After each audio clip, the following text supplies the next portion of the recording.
Hello everybody and welcome to the Real Housewives Edit. My name is Elle and I am here to talk about the two loves of my life, editing and housewives. Well, we are in the holiday spirits. Since Potomac and Salt Lake City are not in the holiday spirit, I thought I would bring it back to one of the classic holiday scenes in the Real Housewives of New Jersey. You guys, I'm so excited about the upcoming season. I can't wait to break that whole season down for you guys. I think it's going to be very exciting and I can't wait for all of us to experience it together. Today I'm going to be talking about the infamous scene where Teresa tells everyone about the sprinkle cookies and the card. It is a Thanksgiving kind of holiday dinner and I thought it would get us all in the spirit. And remember, if you are experiencing the holidays and it's not a great time for you, just know that I am always here for you and the Real Housewives, our ladies, are always here for you too. So hopefully this video will put some cheer in your life. And if you really want to go down the rabbit hole, go down the rabbit hole of one of these previous seasons. They are just so fun to get back into. Now we are going to get into the scene. We're gonna have our first course. Everyone sit and then we'll bring your turkey in the hand. Okay, so they have this establishing shot of Melissa and Joe's house. It has this sort of royalty music going in the background. Very grand, very opulent, elegant. There's a pre-lap of Melissa saying, We're gonna have our first course. once we start talking courses in a meal that's done at a house, we know we're dealing with some, money, I guess is the good way to put it. So what they're really trying to do is establish that there's money, there's opulence, this house, the music is very royal and has a very it feels like I'm, in a castle or something like that, which what they're trying to do with the music here. Everyone, come on. Oh, Rich, Kathy. Wow, this is such a nice table. I'm gonna say grace. Oh, you're saying... So they have all of the people saying stuff, right? Someone even calls out, nameplates. Oh, Rich, Kathy. Anytime we're dealing with name cards, we know we're dealing with something fancy. The music continues to be a little bit fancy. They're showing people talking about, oh, the table is so beautiful. We're seeing the table. So again, we are getting into the scene of there's this fancy dinner going down. Melissa and Joe are fancy people. It's beautiful. It's merriment. It's all kind of wish fulfillment type of stuff. Oh, you're saying grace? Yes. Okay, everyone. I want to say grace before we eat, so if everyone can bow their heads, please. In the name of the Father, and the Son, and of the Holy Spirit. It's just so bizarre to me to see Melissa in this. She looks so different to me. I mean, I think she's gorgeous regardless. It's not even, I'm not just commenting on her physical appearance, but she just seems more just a regular gal. I think it's so interesting to see them at the beginning of these early seasons where they just feel just like normal, beautiful, rich women. And now they're almost they're these glossy versions of themselves, so put together and glam, almost like caricatures of themselves. It's so interesting to see. Thank you, dear Jesus, for all of our blessings. Thank you for our health and our happiness. Thank you for my incredible husband. So again, as she's doing this prayer, you can hear the music in the background. They keep the music going. And really what they're doing with this music is continuing to establish a little bit of atmosphere. Thank you, dear Jesus. If they had totally taken the music out of this scene completely, we might really be waiting for something bad to happen. If you can imagine, imagine this scene as she's doing the prayer, no music whatsoever. It would definitely be a lean-in moment for us, but they wouldn't do that because there's nothing to really pay that off. There's nothing coming that should be worthy of a lean-in moment. So they're gonna keep this music going as she does her prayer. And I hope you guys all enjoy your meal. Amen. Thank you. Thank you, Jesus. Thank you. Love that she's wearing leopard just like her friend sitting right next to her. It's like they're wearing the exact same outfit. I can just imagine how excited the editors were to have that happen. It's just so on the nose, like New Jersey with this leopard stuff. It cracked me up. Oh my God. I'm really feeling the love in the room. This is a real Thanksgiving with real people who really love each other. It's the real deal in this house. I have a beautiful turkey. I just looked at my notes and it said, but why so mad? Truly, the way she says that, she's talking about love, but her face looks so mad. It's the real deal in this house. Why? Because obviously this is soon going to be intercut with Teresa's dinner. And what she's really saying when she's saying that right there is she's saying like, this is love here, you know, with Teresa's family or with Teresa and with all them. It's not love. I don't know about you guys, but when I was watching this season originally, I remember being a little bit more on like Melissa and Joe's side. Although I love Teresa as a housewife, I just remember watching it and being like, feels like Teresa like hates Melissa so much for no reason. Is she jealous of the relationship? Like, does she feel like, you know, she took her brother away or whatever? I just remember feeling that. Now, after seeing so many seasons going by and really getting to know these gals a little bit better, now watching back, I have such a different feel about it. What do you guys feel? Put it in the comments. I would love your reactions, especially coming up on this, what I think is going to be an iconic, amazing season of Real Housewives of New Jersey with like real drama. And I do think that this holiday episode right here is going to really inform a lot of what's coming up. I have a beautiful turkey. White meat or dark meat? You know me, I like the dark meat. I have some stuffed artichokes here and some... So by kind of showing the atmosphere, you know, the beautiful turkey, you know, I have stuffed artichokes, like the guys are making jokes to each other. It should really just put you in the mode of like holidays. It's the idea of what a beautiful holiday should be, right? So, you know, family all together, everyone's eating good food, people are making jokes, everything's very light and easy. Why? Because we all know what is coming. The contrast is going to be super heavy if they keep it light. If here it didn't seem very nice and people weren't happy or whatever, then when they got to the stuff talking about Teresa, it would not feel much of a contrast. So they have to keep it very light here. Here and some salad. Wait, pass it down, pass it down. That sweet potato is so good. It looks like a dessert. One bite, honey. Good. Oh, soft. Very, very good. It actually does look really, really good. Yes, I love them. Is there any sauce? Can we pass the sauce? The gravy, you mean? Pass the sauce. So you can hear the music kind of shifting into this tone of like, something's kind of like coming to a head here. Right? Is there any sauce? Can we pass the sauce?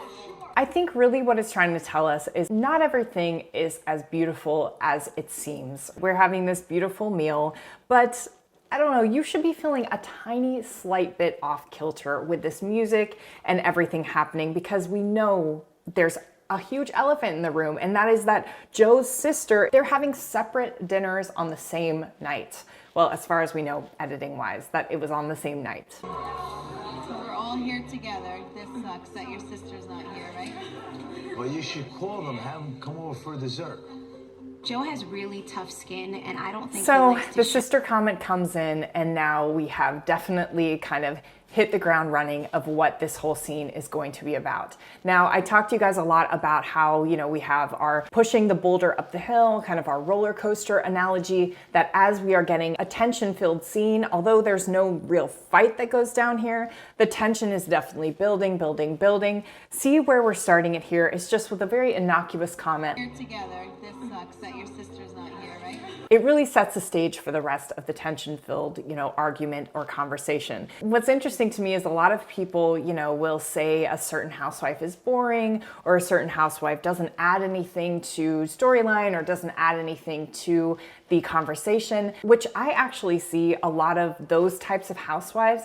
They are the beginning of the conversation. They get the ball rolling. They may not be the ones at the middle of the drama, but a housewife like that or a really good friend of can do that. They can start the ball rolling with some like kind of basic comment, and that's what happened here. I think he likes to show it, but he's one of the most emotional men in the world. It's really bothering him that he doesn't have this close relationship with his mother, his father, and his sister. The poor guy wishes that he had a family like mine. And also it's interesting to see these confessionals here, you know, they're very close up. Definitely Melissa has some glam, you know, going on. She looks very glamorous. She has a huge chandelier next to her, very interesting. But some of the other looks in these Real Housewives of New Jersey confessionals from these earlier seasons, they got hair and makeup here, but it doesn't feel like quite as produced as it does now. And it kills me to see my husband hurt. Is what it is, right? I think it's so interesting that the editors cut from Melissa straight to that other woman, who I forget her name, with the exact same outfit on. I just was like, they couldn't have broke that up. I wonder if that was some editor shade. That was funny to me. It is what it is. Okay, so at the end of that, you know, Joe obviously looks like he's not happy. They pull away from Melissa's house, and then we pull into Teresa's house, and we have a different music cue coming into Teresa's house. Gabriella!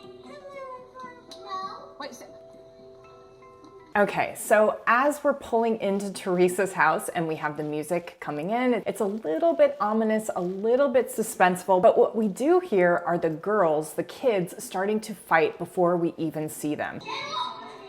Gabriella! There's a little bit of a pre-lap of them talking and screaming before we actually get to the hallway where they're, you know, fighting with their mom there.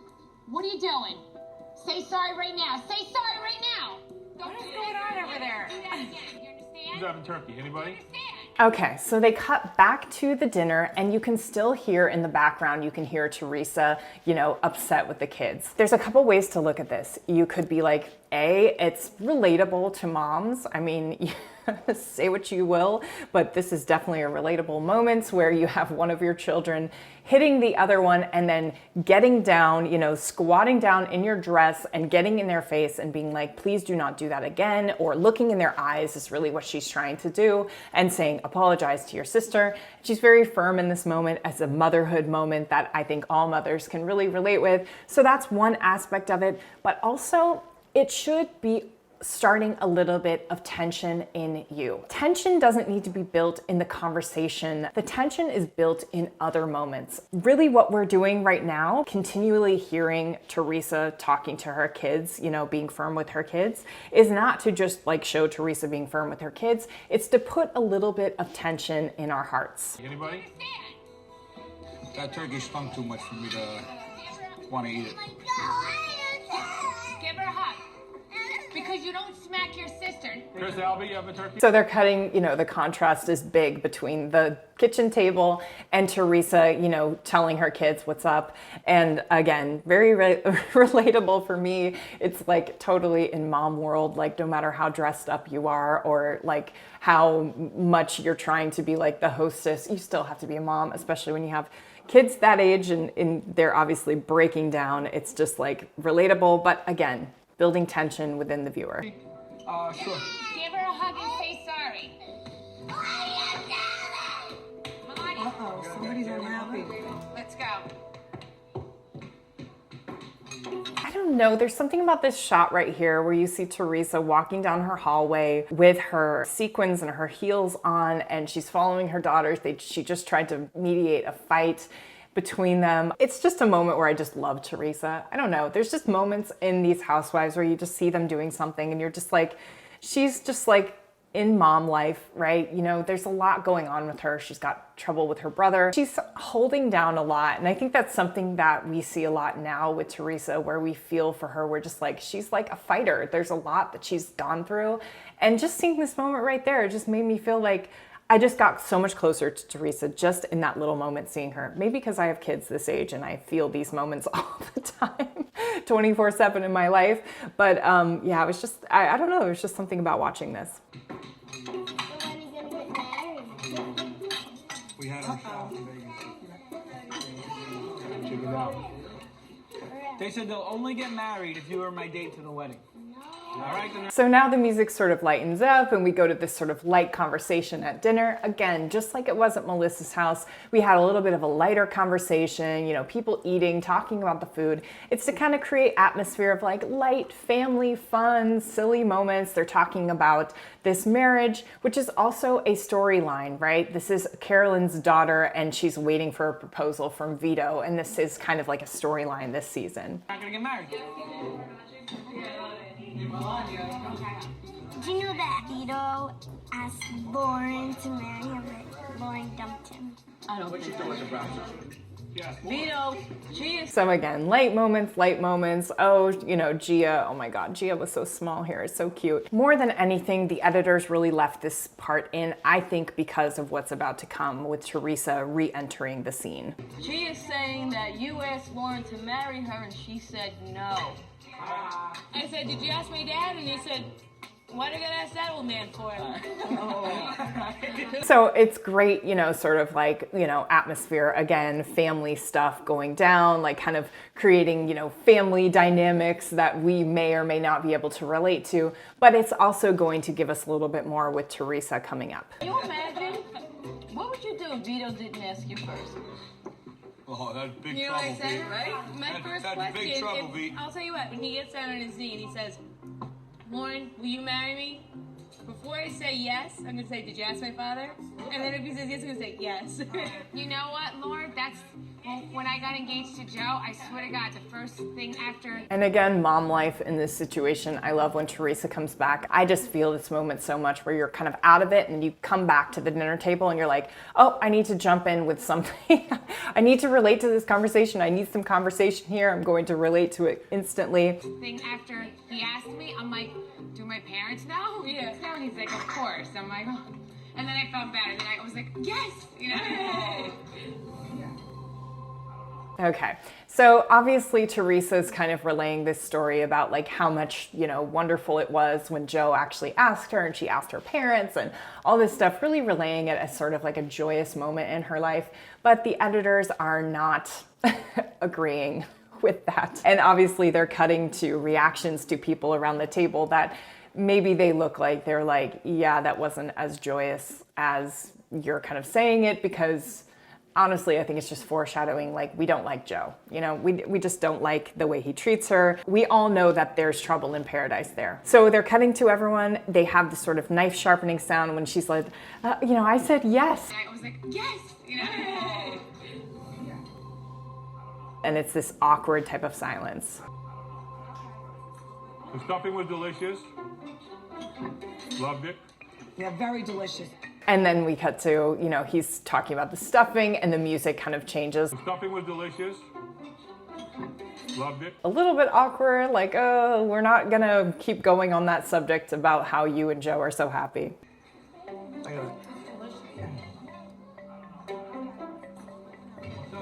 Teresa, my friend is here to pick me up. Oh, okay. So what they're kind of doing with all of these moments is kind of, again, creating discomfort in us. Just like it was at the beginning where Teresa was, you know, telling her kids in the middle of their fight what was going on. There's some discomfort in, like, now Ashley's texting a friend. It's relatable discomfort because I think any of us who have family, you know, when you're sitting at a dinner table, of course you want it all to be like just roses and sunshine, but there's always so many little tiny dynamics going on in the family because you're getting a bunch of people together that did not choose to spend time together. They were put into this situation just by blood. So of course you have all these dynamics going on. Ashley's looking at her phone, we're cutting to that. It's just to kind of put a little bit of discomfort into the viewer because of what is going to go down. Thank you for making all this food. Oh, you're welcome.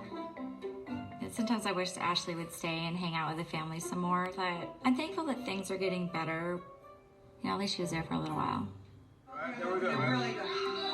Did Teresa tell you that, I forget what's going on with Ashley here, but I think it's like she's living in the city and she's like upset with her parents because they're not supporting her financially and she just wants to live like, you know, like Carrie Bradshaw and Sex and the City, but she's not working and she just wants stuff that she, you know, hasn't earned yet. So I think there's a little bit of tension. She's got to be like in her 20s. I think they're just spoiling her. I don't know what's going on. she finally wrote the letter for her father? But I haven't heard from him since. You haven't heard anything since? The letter. So they do this really interesting cut where they have, you know, they're talking about the letter with Teresa, and then without really any warning, they cut back to Joe and Melissa's house, their dinner. And now it's interesting just because typically nowadays with the cuts, what they would do if they were cutting between two scenes that honestly look exactly the same. Same lighting, same background. It looks like it's at the same table. It's so interesting that they didn't do any sort of like indication, like now we're at Melissa's house, like some sort of establishing shot to Melissa's house or something like that. But no, they just cut right to Joe. I think this is also like a really nice thing that they did because they're assuming that the audience isn't stupid. They're assuming that we know exactly where all the players are, you know, but I just know nowadays, I think probably because people are more on their iPhones and people are more multitasking when they watch stuff, they give a lot more indicators in the edit, like, now we're going someplace else, please watch, please, we're gonna change the music completely. But they don't do that here, and I just think it's really interesting editorially. You know what? Let me tell you something. She's the older sister. He's the younger brother. He needs to respect her. I agree. All right? And they need to put this...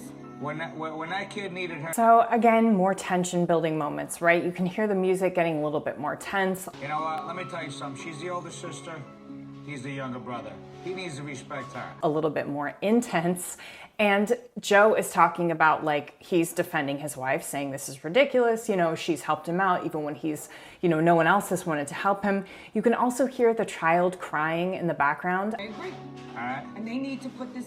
When that kid needed her... Although I'm sure Joe's mic was picking up that crying a little bit, I think it was picked up on other mics, and I think they were allowing it to stay in because anyone who hears a child sort of crying or any sort of like someone's in discomfort or any sort of feeling, it's going to put tension in you. It's something you want to stop, right? It's tension release, tension release, tension release. Anytime you hear someone, you know, in pain or you hear a child crying or whining, you want to put an end to it. You want it to be released. You want to fix it. How can I fix this? Us as an audience, we can't do anything. All it's really doing, that sound of that child kind of whining or crying, is it's putting a little bit of tension in us again to add to what is going to come down the pike with this conversation. All right, when he was a little pipsqueak doing nothing. All right, when he needed money, not even a father wanted to give him money, but she did. Even though I don't talk to my sister-in-law, me and my brother, we see each other all the time. So the music is again melancholy. They're showing people's reactions. They're not happy about this situation. They shouldn't be, you know, the brother and sister. So we're getting both perspectives in the edit. We're getting the perspective of Melissa's house over here, the way Joe is feeling about it. Now we're getting Joe Giudice's perspective on it, you know, as, you know, Teresa's bringing the child to sleep. It feels very real, but also you have the music kind of, you know, bringing us to a place of like, this is sad. We talk, we hang out, we do work. I give him jobs. Wait, let me just tell you guys. So my housewarming party. I just thought that was interesting to see Carolyn's reaction when he said, I give them jobs. I don't know if that was a little bit of foreshadowing since we know that the jobs that Joe was doing were not like, you know, the most above board type of jobs. But when he said that, you did cut to Carolyn, and Carolyn's face just looked a little bit like, I don't know if it was judgmental. I'm not sure what it was, but yeah, it was funny to me. You guys were all there. Yes, we were. Oh, my brother's here. My cute, gorgeous brother. Come here, Joe. Come here.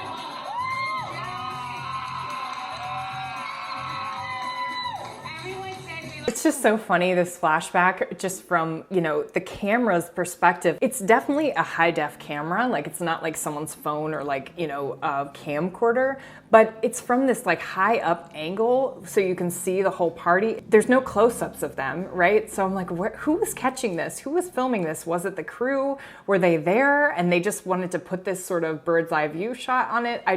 I was so confused. look like twins. Do you think we look like twins? I think you're cuter. I don't think so. They do have the shot, you know, from down on the floor. So obviously the camera crew was there, but I'm curious why they kind of keep the shot of them two together, you know, from this sort of, it looks like a camera person is on a balcony or something like that. He's good looking, right? Hey, Trey, I'm never going to kiss you again. I love you. I'm happy to hear. I have a card here. Okay. See a card? Hallmark card. Is that the card she... Okay, so now the music comes in because we are about to get to something where Teresa's revealing something to us. I have a card here. Okay. See a card? Hallmark card. The music is a little bit like anticipatory. It's a little bit like suspenseful. It should definitely give you a hint of like something's going on. She holds up this card right after we have that flashback. We should be feeling sad about this rift between brother and sister. When we start feeling sad, we start looking from left to right. Who is causing this rift? What is happening here? Didn't they Teresa's now written a note. Joe is clearly sad about it. We have two parties who are the two parties fighting are both sad about it. So what on earth is happening where they cannot make it right?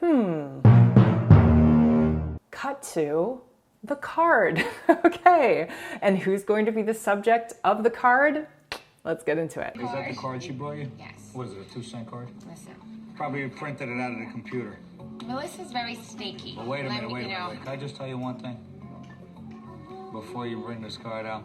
So this feels very like relatable marriage type stuff to me, although I don't know, my husband wouldn't do this, but it feels just kind of relatable where it's like he keeps making kind of jokes and interrupting her because he's obviously so incensed by this as she is. She's trying to do it maybe a little bit more like, well, I don't know if it's like not shady, but she is kind of being a little bit more like, I'm just showing you guys this card and showing you what I'm dealing with. And Joe's kind of doing some below the belt, not below the belt, but some lower blows, it feels like. Before you bring this card out, can we have some cookies first? well, this is. What did you write in your card? Do you remember? Do I remember? Wait, let's. So here's another tension building moment. We should start to feel a little bit more off kilter as she starts going towards the card and as we start getting really to the bottom of this fight. I do believe that that's what the editors are trying to build, that at the end of the road, when we're going down the road of what has caused this rift between brother and sister, it's Melissa. Now, whether we agree with that or not, or whether we think that Melissa's the good guy, the bad guy, whatever it is, we're definitely headed down that road. We need to build more tension. We need to build a few more moments of like, like we just don't feel good. By having Carolyn spill something on her shirt, although it could be also kind of comical, it's not for that. It's to kind of get us off kilter. Why would we cut to Carolyn spilling cranberries on her shirt if it wasn't to just sort of give us this feeling of like, off? It should just feel a little off, and they're definitely doing that on purpose. Wait, listen, guys. All right, quiet, Joe. Quiet. I count. And let me point out that we don't know if that's actually where she did spill her cranberries, but I do think they put it in there on purpose to kind of throw us off a little bit. What did you write in your card? Something like God bless you. Wait, Quiet. All right, Another tension off kilter moment is Carolyn holding that knife up to her throat, and the music is sort of like slowing down, and then she does this like maniacal laugh. Quiet. All right, what did you write in your card? That's all a little strange. It's just a little strange. It should make you feel a little strange. In the moment, maybe it wasn't as strange, but in this cut, it should just kind of get you in that zone of like, almost like you're starting to be like a little bit dizzy and off kilter. Quiet. All right, what did you write in your card today? I don't even remember. Okay. All right, now guys, I want you to read this card. Teresa and Joe, God bless you guys. And you what? Read For real? So she holds up the card and they cut to the card so we as an audience can actually read it. They have Carolyn starting to read it and then she stops. It emphasizes that there is a pause after God bless you guys in your, and then we as an audience should be looking for the rest of the sentence, because that's to really emphasize that that is the part that they want us to hear about. And honestly, that when I saw that, because I had forgotten about this card, I was like, oh, she's a monster. When I saw this card and her writing, it looks like it was almost written by a child. It feels very childlike and Mean Girl-esque. Like, I was like, is this a burn book? Like, God bless you guys when you're redone home. And then I was trying to think, am I missing something? Was like, but that's shady, right? Put in the comments below what you guys felt about this, rewatching this. I just saw this and I saw that card and I was like, whoa, okay, we have gotten to the end of the road here. No, we done. Baby. You guys hear the music starting to amp up, the violins. No, we done. They're going a little bit faster. It should definitely be like, we've gotten to something here. We've had the sad moments, we've had their, conflict. we have gotten to Melissa. It almost feels like we're running a race in a suspenseful film, or we're running away from a bad guy or towards something that's very suspenseful. And then what do? They add something else that should make us feel uncomfortable and off kilter. And that is when she's lifting up her son. Her son hits the table. Again, relatable moment. You could say it's almost like comical, but I don't believe that they're just trying to be comical. I believe they're trying to put in relatable moments that also make us feel a little off kilter. He is freaked out over that. He's freaked out. It also broke the tension a little bit and broke up the moments and made it feel more real. Okay, thank you, Nicholas. Thank you for Well, your that's not service. very God bless you guys and your redone home. Nice. The house was gutted. And as soon as Carolyn finally gets the full sentence out, remember, we didn't get to hear the full sentence yet. If we caught it, we were watching and we read it, we caught it, but we haven't heard them say it yet. We've now had it, been interrupted with moments with the kid and people laughing and, oh, I don't remember reading it and this and that. And then finally Carolyn says the full thing, and then the music, done, has a button at the end. Your redone home. Nice. The house, Like, that's what we were getting to. completely rebuilt. It's really just such a silly play on words. So it's just petty. That's a person with no class right there. Right, exactly. She got no class. She didn't grow up with class. Who writes? Yeah, it felt pretty classless to me. I don't know. What do you guys think? What do you guys think? I felt like, wow, that was like I can't imagine writing that card and thinking that wasn't going to offend someone. Am I overreacting? Tell me in the comments below if you think I'm overreacting. I'm here for fearless feedback. She didn't grow up with class. Who writes redone? Are you serious? Like, who writes that? The old Teresa would call her and be like, bitch. But no, the new Teresa, I know she was trying to get to me. So I actually watched this confessional where she said the new Teresa, and I was like, has she been to jail yet? Because I remember in jail she got into yoga and she became like super like zen, and I was like, wait, had she been to jail? No, but it seems like Teresa continually has rebirths with herself, which I love. Also a very Housewives trademarked thing. There's constant rebirths. Oh my gosh. get to me. So I was like, okay, you know what? I'm sure there's gonna be another opportunity for me to get her back. She came to my house Christmas. And I think Teresa is very into getting people back. I think just actually showing this card on, national television is getting her back enough. But also over the years, it seems like Teresa's continued to get her back. Day, she brought me sprinkle cookies.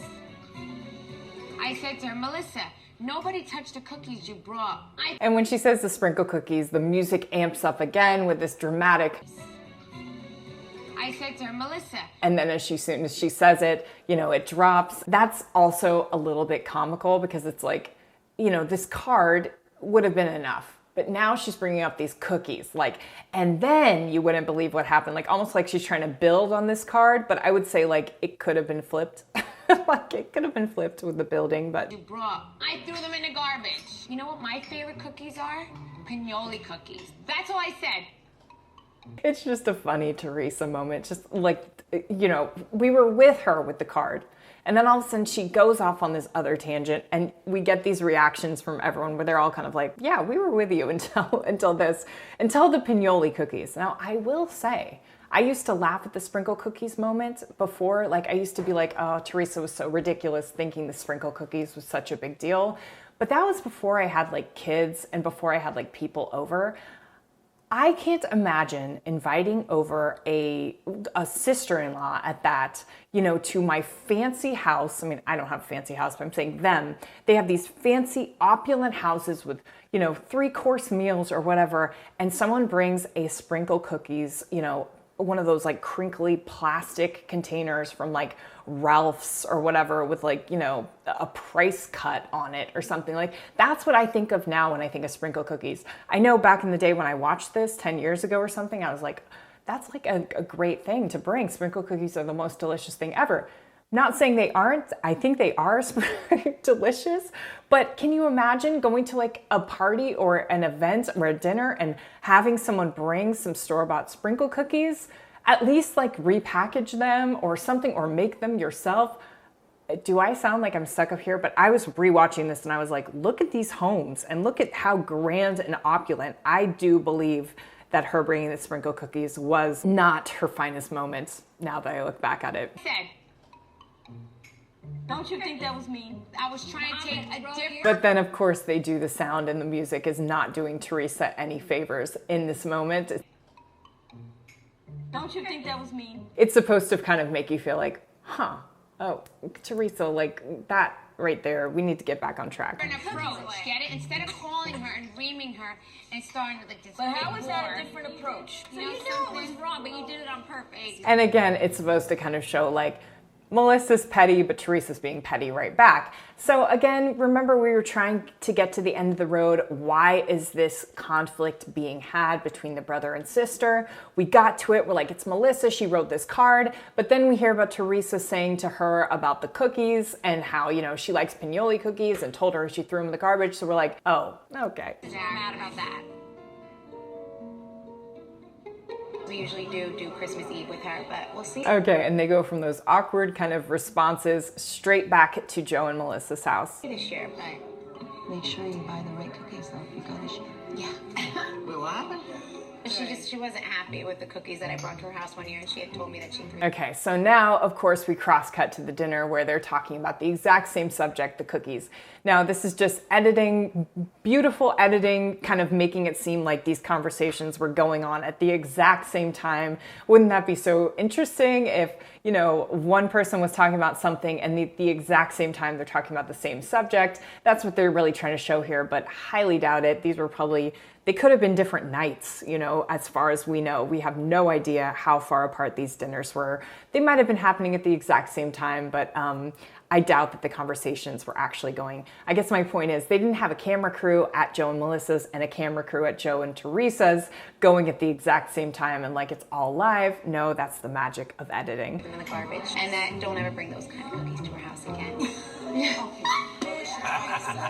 I'm sorry. Throwing a pregnant woman's cookies. Okay, so now they show the reactions of everyone else to Teresa's kind of petty, like, don't ever bring those cookies to my house again. And everyone else is laughing. Now they're laughing at Teresa. You know, this kind of storyline has become like a sideshow. It should be sort of funny to us. Again, it was funny to me back then, but these days, thinking about it, I'm just like, that almost feels disrespectful. And I feel like that's what Teresa was feeling.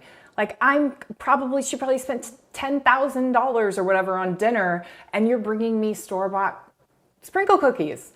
Again, I love sprinkle cookies. So like, if I could go to the store and get a box of sprinkle cookies right now, I would. And you know what? I just might do that. But for a dinner that's so opulent, like the way that they live, all of the leopard print everywhere, I just think it was a bad move. Garbage is not funny and it's not a dig, it's just plain stupid. And Pinoli's cookies. Pinolis are my favorite too. Tell you the truth, I hate pinoli cookies. I hate any peanuts. And then of course they break the sort of tension in this kind of funny moment with like talking about cookies. Again, pinoli cookies. All of this is making me hungry, but anyway. Any peanuts and anything. Well, when I asked you what I could bring, I said, do you like cookies and cake? You But said, it's that's my not favorite. about and I brought cookies the and cake. I don't want to talk about the Okay, and of course Carolyn says the real thing, which is not about cake and cookies. Why are we talking about that? And then the music reflects that with a big stinger. Bomb. I don't want to talk about the cookies, and I don't want to talk about the card. Because if you're looking to repair, you don't bring up. Exactly. Okay? And when you should have done, You know what? I'm a real right now. You know why I did that? This is why I did it. Well, I wasn't gonna do it. My parents were. Okay, so Carolyn comes in. Am I saying her name right? Probably not. Carolyn. She comes in and she says, and when you should have done, You know what? I'm a real right now. You know why I did that? This is why I did it. of course she should have just been straight up to her face and said all that, but that's not what we do. That's not what we do on this show, okay? My parents were there. It would have caused like a big war. Well, I think you got the war ready. You know what? I don't want to get back at her anymore. All I want is I want my family. You know what back. you have to do, Teresa? You have to diffuse the situation. And the only way to diffuse... Okay, so as soon as Carolyn says, you know, I think you have the war already, the music comes in kind of like affirming her, like, yeah, I think you got the war ready. You know what? there's a war going on here. it.